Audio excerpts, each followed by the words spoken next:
how to use your Affirm debit card in store.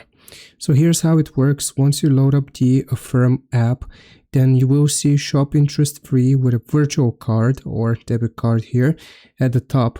Now you want to select the store which you want to shop at. So for example, Home Depot here, and you will see deals as low as 0% APR, and you have the option of shopping in store. So in order to do that, you will need to get a virtual card for that specific store, which we have selected.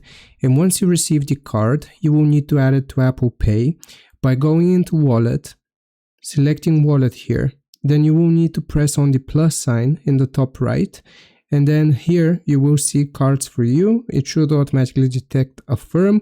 If it doesn't, you will select debit or credit card, add a different card, and here you can scan your card or enter the card details manually, depending on whether you have a physical card or a virtual card. You will type the name, the card number, then you will click on continue to go through the other prompts, and that way you can add your card, Affirm card, to Apple Pay or Apple Wallet, and you will just tap to pay as you would normally.